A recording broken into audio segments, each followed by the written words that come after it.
एक फालतू शब्द पे बहुत घेर रही है बीजेपी आजकल आपको।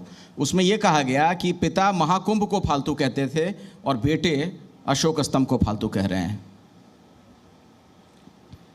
अब हम कब बोल दिया अशोक स्तंभ को फालतू? भाई जरा दिखाइए कुछ है बोलने में। तो बीजेपी वाले कह रहे हैं आपसे। सवाल ये पूछा गया था, हम जस्टिफाई नहीं कर रहे हैं।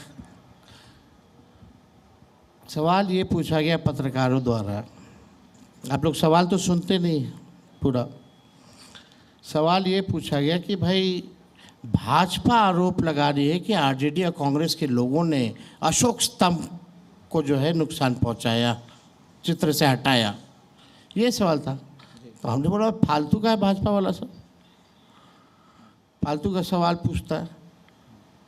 और यही सुन लीजिए और उसके आगे भी हम बोले थे तो उसको उससे जोड़ दिया। ये लोग तो रूमर फ्लोटिंग सेंटर है, झूठ फैलाना है, अफवाह फैलाना है। ठीक 4 दिन पहले नीतीश कुमार जी ने दोबारा नेशनल एंथम का अपमान किया, वो कहीं न्यूज़ में नहीं था। भाजपा के नेता तो साथ खड़े थे मुख्यमंत्री जी के, यही राजगीर में। एक तो आप लोगों ने पटना में देखा होगा और दूसरा अपमान कहाँ किया उन्होंने? राजगीर में।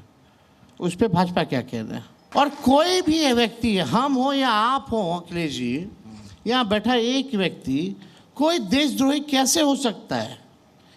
ये देश है तभी तो हम लोग हैं, नहीं तो कहाँ रहते हम लोग? और कैसे कोई अपमान कर सकता अपने देश का?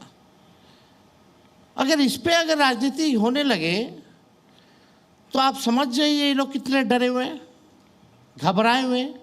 और इनकी पूरी राजनीति हिंसा फैलाना, झूठ बोलना, नफरत फैलाना, अफवाह फैलाना, इनकी पूरी जो भाजपा और इनका जो चाल चरित्र राजनीति करने का है, केवल नफरत के आधार पर है। टिकट बंटवारे को लेकर आपके खेमे में सब कुछ ठीक है? क्योंकि जिस तरीके से बार बार सहनी साहब खुद को डिप्टी सीएम प्रोजेक्ट कर रहे हैं, अभी इस मंच पे आए भी थे, यहाँ भी वो कह के गए हैं, उसका क्या मतलब निकाला जाए?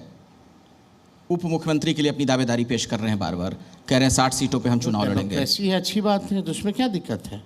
बनाएंगे। हर पार्टी अपना दावा पेश करती है। हाँ, तो यही तो डेमोक्रेसी है ना भाई। अलायंस इसीलिए है ना कि भाई हम लोग मिल करके लड़े। अब मिल के कैसे लड़ेंगे, उसी के आधार पर सीट शेयरिंग होती है कि आप यहाँ मजबूत है आप यहाँ लड़िए, हम यहाँ मजबूत है हम यहाँ लड़ेंगे। अभी तो लेकिन विधायक भी नहीं चुने गए हैं, वो कह रहे हैं कि डिप्टी सीएम मुझे बनना है। अभी तो विधायक भी नहीं चुने गए, चुनाव भी नहीं हुआ है, कह रहे हैं कि डिप्टी सीएम बनना है मुझे। तो ऐसे हो जाएगा? मतलब उनके तो 3-4 विधायक भी तो थे। और आप जिनका पीके जी का नाम ले रहे थे वो क्या है? उनको तो मुख्यमंत्री है बनना है। अच्छा, एक आखिरी सवाल है, आखिरी सवाल तेजस्वी जी, कि क्या वजह है, थोड़ा सा मतलब कन्फ्यूज़न है, आप इसको दूर करिएगा, क्या वजह है अंदर खाने आप बताइएगा। आपने राहुल गांधी के लिए प्रधानमंत्री के उम्मीदवार के तौर पर दावेदारी रखी, कई बार उसका जिक्र किया। वो मुख्यमंत्री वाला जब सवाल उनसे पूछा गया आपको लेकर तो चुप हो जाते हैं। आखिरकार आरा में आपको खुद बोलना पड़ा। वो हम ही बोले कि अभी नहीं बोलिएगा, जब हम लोग जब तैयारी जब कर लेंगे पूरा सीट शेयरिंग करके, तब जो है उसी टाइम जो है सीएम का अनाउंसमेंट होगा। पिछले बार भी ऐसे ही हुआ था। अच्छा, तो उसमें क्या है? आपने तो दावेदारी पेश कर दी है अपनी, आरा में बोला आपने। तो कुछ शक, हम तो उससे पहले से बोल रहे हैं। आप लोगों को 1-2 महीना पहले का भाषण याद है? हर साल देखिए, 20 के बाद देखिए, 20 के बाद से हम तो हमेशा मतलब मान जाएगी कांग्रेस मान जाएगी ना, इसमें कोई दिक्कत वाली बात नहीं होगी। अमित शाह जी से पहले पूछिए कि नीतीश जी को मानेंगे चुनाव के बाद। वो मेरी जिम्मेदारी है अखिलेश जी। चलिए, आप ही के चैनल में फिर जब प्रोजेक्ट हो जाएंगे तो आपको बुला के इंटरव्यू हम दे देंगे। बिल्कुल, जरूर इंटरव्यू दीजिएगा, इंतजार रहेगा। लेकिन ज़रा उधर भी पूछ लीजिए जी कि भाई कौन होगा, क्योंकि अमित शाह जी का इतना बड़ा आर्टिकल हम देखे। बोले भाई नेतृत्व तो नीतीश जी का रहेगा चुनाव तक, चुनाव के बाद मुख्यमंत्री कौन बनेगा ये समय बताएगा। चलिए, तो अब अमित शाह जी क्लियर करेंगे तब ना नीतीश जी बनेंगे। नीतीश जी को बनना ना है, ठीक है, बनना भी चाहिए। बात कहाँ तक पहुँचा रहे हैं मैं समझ गया। बहुत बहुत धन्यवाद।